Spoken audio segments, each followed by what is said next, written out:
Olá, amigos queridos, participantes do Congresso, do nosso Congresso Espírita de Campinas, Conectar. Conecta Espiritismo Campinas. Peço desculpas aqui por esse equívoco do nome. Nós estamos muito felizes de reencontrar vocês, recebendo hoje o nosso amigo querido Andrei Moreira. Ele é escritor de várias obras sensacionais. Nós estamos aqui com uma delas que chama muito a nossa atenção, que mexe muito com as nossas emoções. Se você não se curar do que te feriu, irá sangrar em cima de quem não te machucou. Andrei Moreira, boa tarde, bem-vindo. Olá, Gutenberg, olá os amigos que nos ouvem. Uma alegria a gente partilhar aí essas reflexões. E vocês participam de tanto congresso, Gutenberg, é tanta bênção de transmissão, de coisa que até a gente tem que atualizar o nome de onde que a gente está. Nós estamos ali embaixo conversando agora há pouco, né, com o Gustavo, com outros amigos, sobre o Congresso de Juiz de Fora. Aí eu fiquei já ia falar Congresso de Juiz de Fora, mas estamos aqui no Conecta Espiritismo Campinas 2026. Frisando bem que esse evento está maravilhoso, né, Andrei? Está muito lindo. O evento está com uma energia gostosa, expositores incríveis. E o tema, a dor. Então não podia faltar aqui no nosso bate-papo o Andrei Moreira, que esse livro é um livro curativo. É um livro de profilaxia e de cura. Então, por favor, Andrei, como é que foi a concepção dessa obra tão bacana? Sim, Gutenberg. Essa obra, ela é uma obra terapêutica. Então, ela vem do meu percurso como médico homeopata, como terapeuta sistêmico, do trabalho com pessoas, casais, famílias, grupos. E algo que sempre me chamou muita atenção foi que muitos de nós temos todos os elementos cognitivos, racionais ou de informação para nos transformarmos, mas resistimos à transformação ou não a efetuamos. Então, eu me ocupei de investigar os fatores de resistência dentro de nós, de fixação, de dificuldade para o novo, para a mudança, e aí eu cheguei nas feridas infantis. Né, nos movimentos das feridas infantis. É o capítulo 4, que eu já estava aqui lendo enquanto você não chegava. É isso aí, e dentro da visão reencarnacionista, feridas que atualizam feridas antigas que já vêm do passado e que geram novos efeitos dentro do processo pedagógico da reencarnação. Então, esse livro, ele explora as feridas infantis, as defesas psicológicas que nós desenvolvemos, que são de dois tipos, de retração e de expansão, os padrões afetivos que nós desenvolvemos ao longo da vida adulta, que são consequência daqueles que nós aprendemos na infância, somados às nossas defesas, e como que isso repercute nos relacionamentos. Uma parte como diagnóstico, como compreensão, como entendimento, e outra como caminho de cura interior. Que então o mais importante é, se eu me conscientizo disso e se eu percebo isso, que movimento eu posso fazer dentro de mim diante daquilo que eu verdadeiramente necessito. Então, o primeiro passo é se conscientizar, né, desse processo todo. É reconhecer que todos nós somos feridos. Todos nós. Não tem ninguém que não seja, não. Para dar, assim, um gostinho, eu sei que muita gente já comprou, já leu o livro, porque a obra é realmente fantástica, mas eu queria explorar um pouquinho você, quando você fala aqui no capítulo 4, reconhecendo as feridas infantis, as defesas do ego e os movimentos de solução. Aí você fala de rejeição, de abandono, de injustiça, de humilhação, violência e traição. Que temas incríveis, hein? Essas são as principais feridas infantis. Todos nós temos alguma delas, vários de nós temos várias delas, e alguns de nós gabaritamos todas. Temos todas elas combinadas no meio de várias experiências. O interessante é que quando a gente fala do tema das feridas infantis, as pessoas geralmente associam a eventos traumáticos muito intensos, como uma violência, um abuso, uma situação de espancamento ou de violência psicológica muito clara. E sem dúvida essas atitudes, elas geram um efeito muito danoso na criança e por consequência no adulto. Mas a imensa maioria das nossas feridas não vem desse contexto. Elas são derivadas de microtraumas que repetidos se tornam um grande efeito, uma grande marca em cada um de nós. Então, se tinha palavras de afirmação ou não naquela família, se tinha cuidado, se tinha afeto, se tinha presença, se os pais brigavam e se os filhos eram colocados no meio daquela relação de casal, se os filhos precisavam se ocupar uns dos outros como irmãos no lugar dos pais, que leitura nós fizemos do ambiente familiar, do afeto que estava ali ou não. Então, a maior parte das nossas marcas vem disso. Enquanto crianças, nós não temos força para resistir. O espírito retorna à reencarnação maleável. É como um barro fresco na mão do oleiro. E ele vai tomar a forma que aquela mão intencionar, não é? Para que depois ele possa, na adolescência, comparar aquela marca que recebeu com os impulsos do passado, consolidar movimentos de renovação ou não através do seu próprio livre-arbítrio. O fato é que na infância, então, esse barro fresco e moldável, ele está muito sensível. Sensível porque nós priorizamos o vínculo. O vínculo ele é tão sagrado para nós na existência que sem ele a gente não existe. Então, para priorizar vínculo, a gente inibe a autenticidade. Significa, mais importante que a gente se sinta amado, tenha presença, tenha cuidado do que de sermos espontâneos, autênticos, afetuosos. Assim nós vamos nos conformando para caber e ao nos conformar nós nos deformamos. Aquilo que era o natural em nós se esconde e a gente passa a desenvolver uma série de reações a esta conformação. Defesas psicológicas, padrões afetivos e marcas que vão passar a vida inteira ativas em nós. E nós vamos ficar a vida inteira chamando de eu e de meu aquilo que não é nem eu nem meu. A minha baixa autoestima, meu controle, a minha rigidez, a minha vergonha, a minha culpa, eu tímido, eu arrogante. Se você tomasse posse dessas coisas, né? Então, tirar esse pronome possessivo da vida, né? Isso. Essas questões são todas recursos de sobrevivência que são hoje bem estudados pela psicanálise, pela psicologia, e que eu tratei de colocar numa linguagem pedagógica para que ficasse na compreensão de todos, mas o fato é que nós não somos as nossas defesas, nós nos identificamos com a nossa dor e nos identificamos com a nossa defesa. Mas quem nós somos? Nós somos aquela espontaneidade que se escondeu, nós somos aquela autenticidade que não pôde se manifestar, nós somos aquela verdade que não teve lugar, né? Aquela voz que se calou, aquela alegria que se inibiu, ou que teve que se hiper-excitar para ser notada, para aparecer. E o processo de desenvolvimento pessoal, de maturidade, de cura interior, é ao longo da vida nós irmos amorosamente visitando esse que existe dentro de nós para acolhermos a nossa própria vulnerabilidade.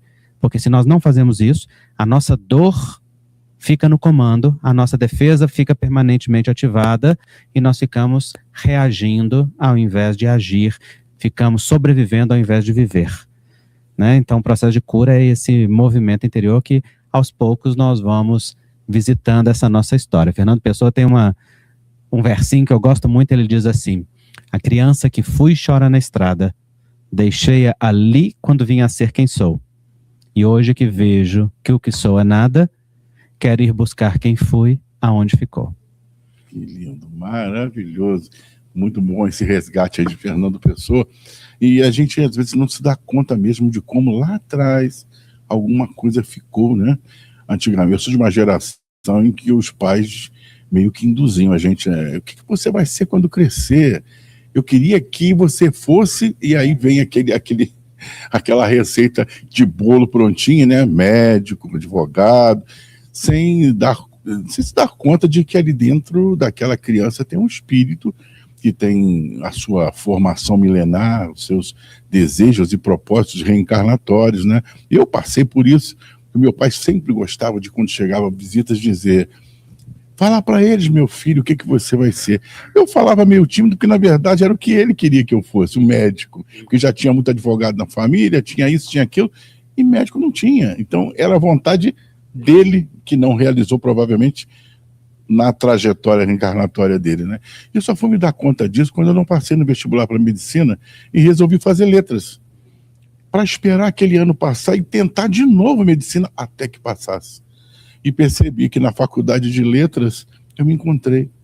Me tornei professor e me apaixonei. E eu consertei isso já na fase adulta. Então, é muito interessante você colocar essa questão do vazio existencial que pode trazer um adulto que teve a sua infância reprimida, né, André? Muito lindo o seu caso e seu exemplo, e que bom que você conseguiu fazer, porque muitos não dão conta. Vão passar uma vida numa profissão que lhe insatisfaz para agradar pai, para agradar mãe, ou vão casar com tal pessoa, ou vão ser de tal religião, ou vão morar colado na casa de pai e mãe, ou dentro do mesmo terreno. Ou seja, são muitas as formas. Os pais, muitas vezes, não percebem a projeção que fazem nos filhos da sua própria história e da dor da sua própria criança. Porque os pais não são maldosos quando estão fazendo isso, não. Eles fazem isso, às vezes, sem nem perceber que estão projetando ali, né, que estão dizendo para os filhos, seja a continuidade dos meus sonhos, ou seja a realização dos meus sonhos. Mas o fato é que nenhum filho vem à vida para ser a realização dos sonhos do pai. Todos os filhos vêm à vida para ser si mesmo. André, e eu queria aproveitar a sua grande experiência relacionado ao tema que eu vou te perguntar, porque essa repressão, né, na infância, ela passa muitas vezes pela questão da sexualidade. Eu tenho um amigo muito querido que, na fase adulta, ele se revelou, né? Uma pessoa que eu lidei a vida toda, e ele reprimia até para mim, que era amigo, que ele era homossexual. Ele não tinha liberdade de falar isso em casa, no grupo social, no grupo de amigos. Ele gostava de esporte, então o grupo de meninos que jogavam com ele provavelmente iam recriminá-lo, né? E só na fase adulta que ele pôde, então, se declarar. Contou com uma tragédia familiar que foi a não aceitação por parte do pai. A mãe acolheu, e aí criou-se ali um problema entre o pai e a mãe. Um apoiando, o outro não. Como é que fica a criança no meio disso tudo, Andrei, com a mente tão imatura ainda, tão tenra, né? Fica fortemente impactada pelos desejos dos pais, pelas expectativas e pelo conjunto de crenças da família. Foi a mesma coisa que aconteceu comigo, né? Eu só fui assumir minha homossexualidade com 21 anos de idade, tentei me heterossexualizar de todas as formas, não conseguia nem dizer para mim mesmo sou homossexual, tamanho nível da repressão e da homofobia internalizada, e só fui fazendo isso aos poucos, no final da adolescência, início da vida adulta, até dar conta de fazer esse passo. E foi um processo muito sofrido, né?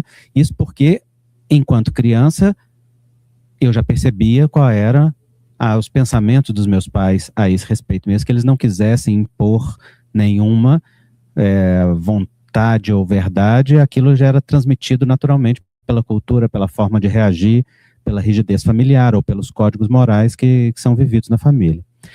Uma boa parte das pessoas vive isso, Gutenberg. Vai reprimir e vai viver na vida adulta uma dificuldade muito grande de manifestar ou a sua bissexualidade ou de assumir a sua homossexualidade. Muitos só vão fazer isso depois de casar, ter filhos e, às vezes, de infelicitar a si mesmo e a outros dentro de relacionamentos, né? Que bom se os pais pudessem acolher os filhos com mais naturalidade. A gente estava ali embaixo conversando entre amigos, né? Todos nós homossexuais a respeito disso. Você estava ali presente aquela hora, na hora que eu fui contar o meu caso. E antes de eu contar, o nosso querido Tarcísio estava contando para mim a história dele, e ele falou, eu cheguei para minha mãe, para mim só foi difícil contar para minha mãe. E na hora que eu cheguei para ela falou, eu acho que eu já sei, meu filho, que você vai me contar, então me conte logo, mãe, que você já sabe, que facilita a minha vida. Você gosta de meninos? Gosto. A gente já sabia. Mas e painho? Também já sabia. Aí falou assim, vocês me deixaram viver nessa angústia esse tempo todo. Você veja, é uma família que já estava preparada para aceitar, que já tinha percebido, mas não tinha coragem nem de chegar para o filho para poder conversar sobre isso, e o filho lá vivendo o sofrimento, o que meu pai e minha mãe vão achar, até perceber que tinha dois corações amorosos e acolhedores dentro de casa que podiam dar suporte para ele. Né? Então, tem muitos cenários diferentes que geram muita pressão, né? O fato é que se os pais puderem auxiliar os filhos a ser si mesmos, isso é muito importante. Eu dizia antes, né, que os filhos não vêm para ser o sonho dos pais, vêm para ser si mesmos. E claro que devem o máximo respeito e toda honra, né, aos pais, uma conexão importantíssima, sistêmica de honra, mas conexão de honra não é uma obediência cega, não é seguir as vontades dos outros, porque na vida adulta cada um tem direito de ser si mesmo, naturalmente, né, de fazer as suas escolhas com a sua liberdade e também pagar o preço que custa cada escolha, né? Mas esse é um trabalho de individuação, de maturidade, de cura interior, de transformação, que é processual, demanda tempo e cada um faz de uma maneira. Eu já ia justamente te perguntar quanto tempo demora isso, né? Porque às vezes demora uma vida, né, Andrei? E às vezes nem é feito durante uma vida. Então tem gente que vai desencarnar e só vai lidar com aquilo que é verdadeiramente ou sente verdadeiramente do lado de lá. E isso é muito importante. Eu me lembro sempre do espírito irmão Jacó, que é o Frederico Figner, que foi presidente da Federação Espírita Brasileira e escreveu o livro Voltei. Ele tinha um trabalho magnífico do ponto de vista social e espiritual, mas ele se surpreende ao chegar no mundo espiritual e perceber que, apesar de ter sido acolhido numa colônia superior, ele não trazia o corpo espiritual iluminado como os outros traziam. E ele se envergonha. E aí eles dizem, né, você trabalhou muito para fora e esqueceu-se de iluminar para dentro.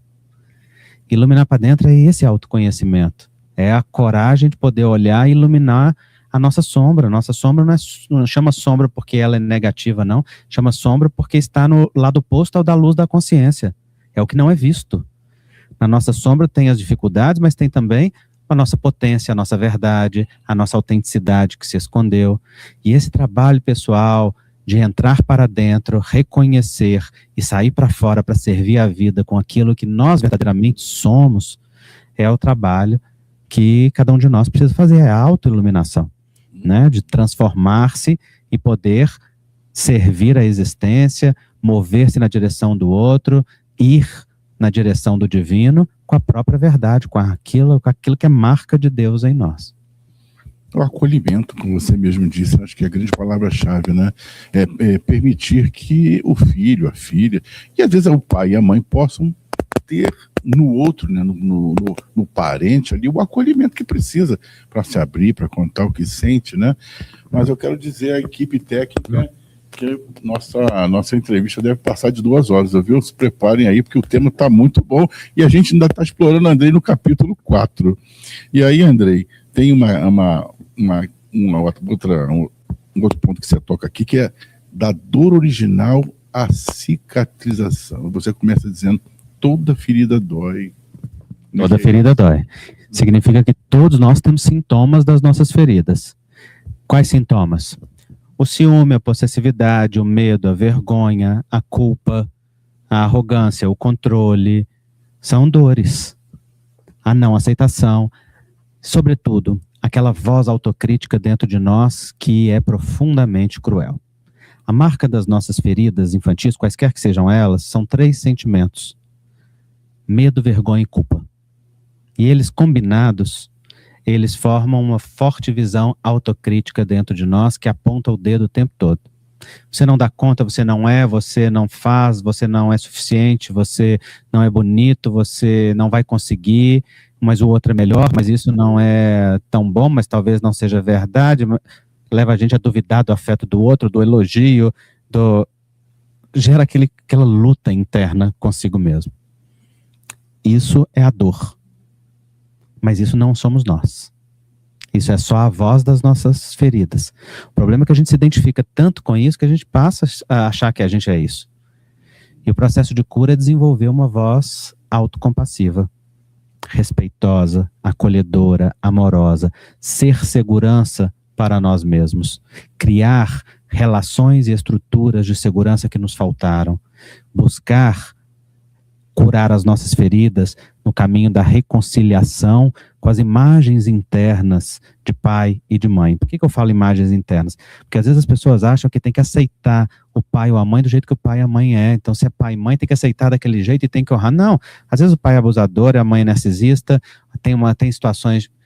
Você tem que reconciliar com a sua imagem interna de pai e mãe, aprendendo a olhar para aquilo que está cheio daquela pessoa, poder tomar força de uma conexão que é honrada. A relação, como que vai ser, uma consequência desse movimento. Às vezes vai poder ter proximidade, às vezes vai precisar de distância, às vezes o afeto vai surgir espontâneo, às vezes não. Isso são movimentos que são consequência, mas dentro de nós temos que, através do movimento de autocompaixão, compromisso consigo mesmo, amoroso, terno, cuidador, a gente cuidar das nossas feridas internas e poder abraçar esse movimento de expansão que a gente necessita. Então, toda ferida dói, mas o remédio também está dentro da gente. Isso também, né? E, os cenários, como você mesmo colocou, eles são muitos, né? Existem aqueles, como você acabou de contar aí do nosso amigo querido, que teve o acolhimento e a percepção prévia dos pais. Existem também alguns que se impõem de forma muito agressiva ou abandonam lá mesmo sem dialogar sobre essa questão. Como lidar também, Andrei, com a questão do perdão por parte daquele que não foi compreendido? Porque isso pode também gerar uma relação de ódio que pode se expandir também para o resto da vida e até para outras vidas, né? Pode, e tem muita gente que não consegue, né? Eu lembro sempre do Milton Cunha, por exemplo, contando a história dele com os pais dele. Ele sofreu muita violência por parte do pai, e alguém pergunta para ele, né? E você conseguiu resolver isso a tempo? Ele, não deu tempo. Né? Ou seja, meu pai desencarnou sem que a gente pudesse se reconciliar, minha mãe também, e ele mostra o caminho da sobrevivência dele, né? Enquanto força que se afirma, dignidade que se afirma, mas o caminho da reconciliação, ele não foi, né, realizado. É interessante perceber que perdão é liberação de si mesmo.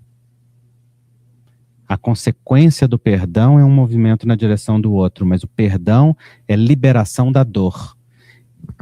Enquanto aquele que foi ferido, incompreendido, não aceito, não amado, fica preso no universo dessa não aceitação, cultivando esse movimento, acaba se ferindo novamente, ressentindo o ato agressor. E a neurociência nos explica que toda rememoração é reviver. Então, no momento que eu me lembro, eu revivo, eu produzo a neuroquímica cerebral e corporal semelhante àquele evento original. Então, se é uma memória de um ato agressor, de uma violência, de um abuso, eu estou permanentemente me autoviolentando, me abusando e me maltratando. Assim, o perdão é uma exoneração da dor de si mesmo. É um carinho e um cuidado consigo, é liberar-se do peso do sofrimento. Todos merecem fazer por si aquilo que precisam.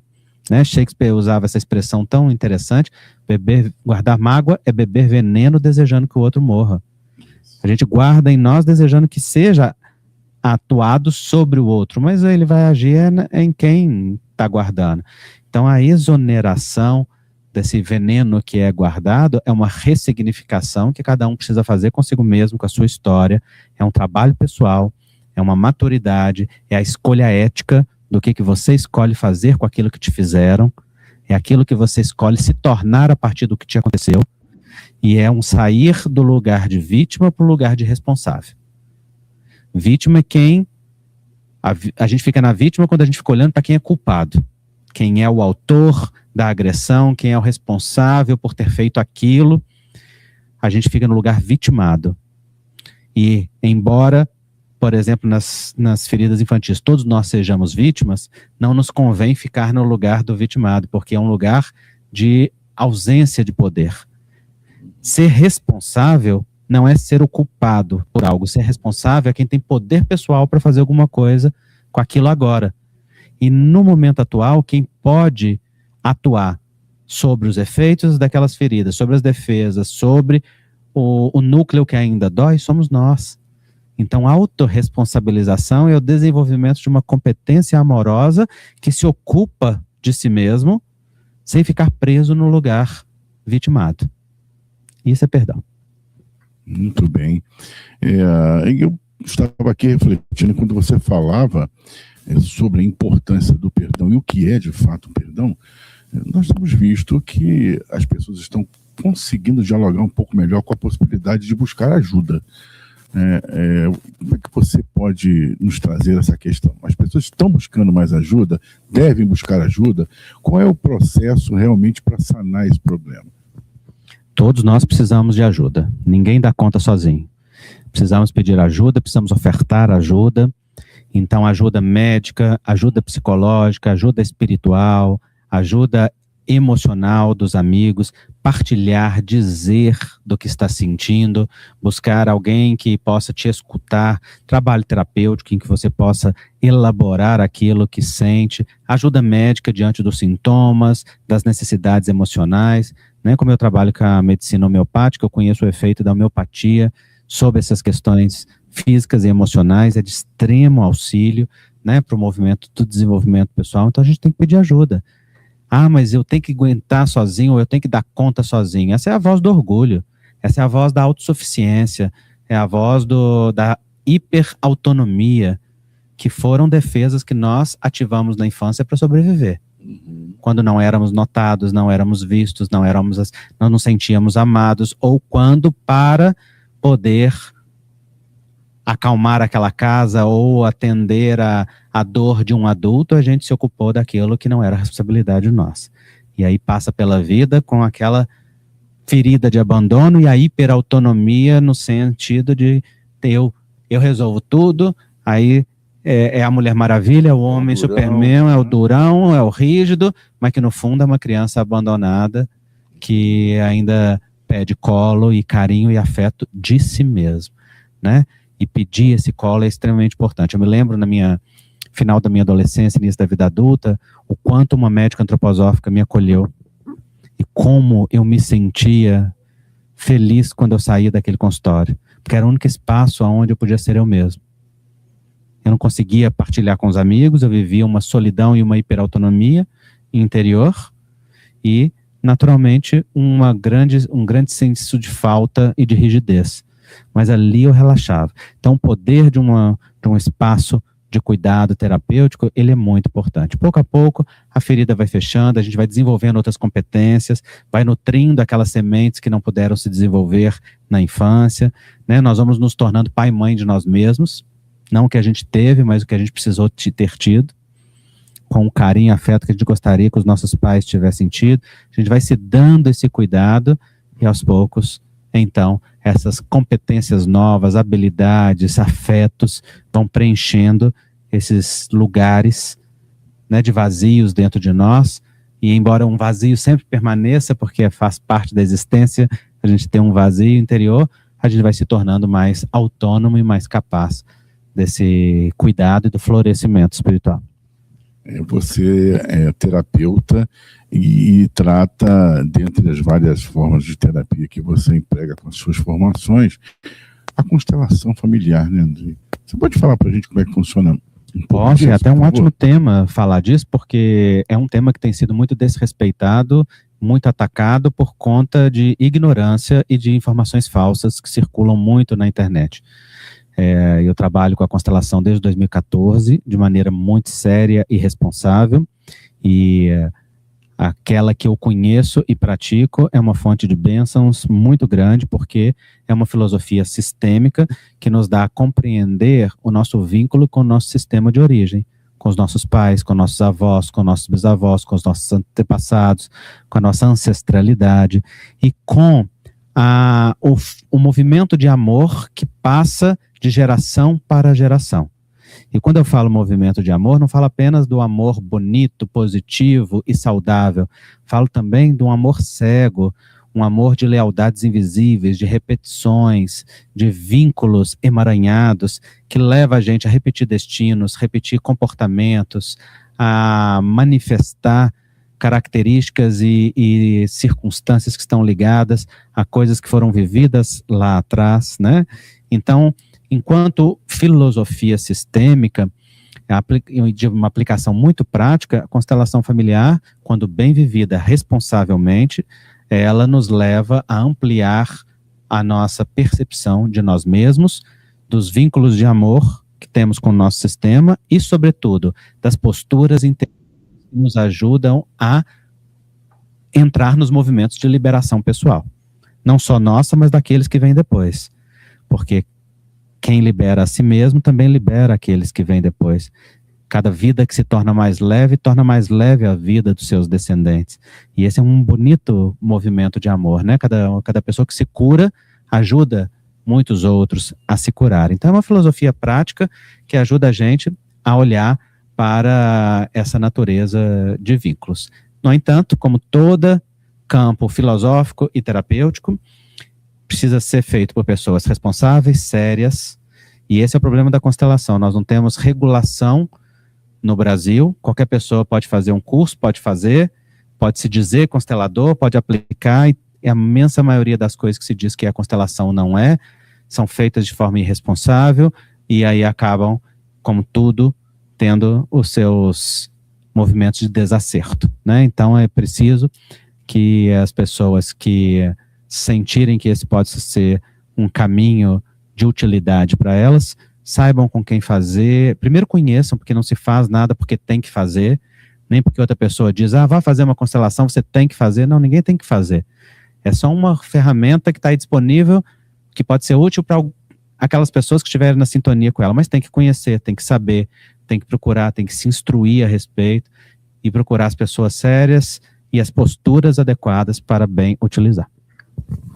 Antes de passar para as suas considerações finais, queria te agradecer muito, tantos esclarecimentos.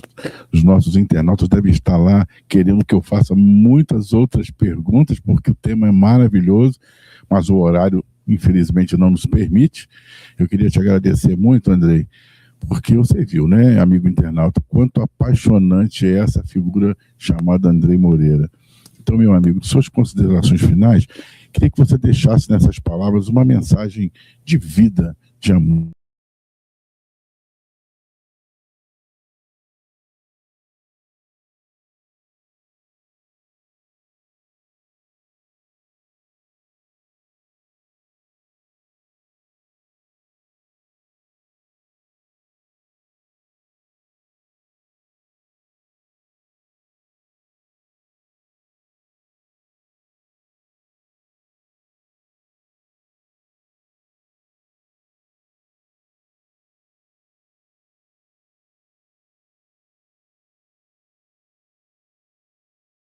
Essencial, a nossa verdade mais profunda, eu relembro a todos nós, todos somos dignos de amar e de sermos amados. Nosso grande propósito existencial é sermos forças amorosas a serviço da vida. É reconectar com a nossa essência, sendo nós mesmos, e nessa autenticidade resgatada, poder colocar a serviço da existência o que nós somos e o que nós temos, que é a própria marca de Deus em cada um de nós, e crescer com esse processo, e nos alegrarmos com esse processo, e servir a vida com aquilo que a gente tem para dar. Então, minha mensagem para os amigos que nos ouvem, para todos, é de que através do acolhimento amoroso, da compaixão, da ternura, nós podemos nos aproximar daquela nossa verdade que ficou escondida lá no mais profundo, quando a gente, ao se conformar, se deformou, e poder encontrar hoje a melhor forma e a melhor forma que pode ser escolhida pelo nosso coração, pela nossa própria vontade, né? A imagem que eu tenho sempre, Gutenberg, é que quando o passarinho sai do ninho, ele constrói o ninho com o próprio bico. Ele escolhe aonde coloca, a segurança, vai construindo passo a passo, e ali ele reside, ali a vida segue, e ali é o seu espaço de servir a vida. Assim também é conosco. Que maravilha de encerramento, que gostinho de quero mais, né, meus amigos? Andrei, muito obrigado. A nossa gratidão também por você partilhar um pouquinho da sua história pessoal e, além de todo o conhecimento que você trouxe para nós nessa tarde. Que Jesus te abençoe, fique em paz. Espero poder estar com você em muitos congressos por aí, mesmo trocando o nome do congresso. É isso aí, meus amigos. Mais uma entrevista maravilhosa com Andrei Moreira, Conecta Espiritismo Campinas 2026. Jesus nos abençoe.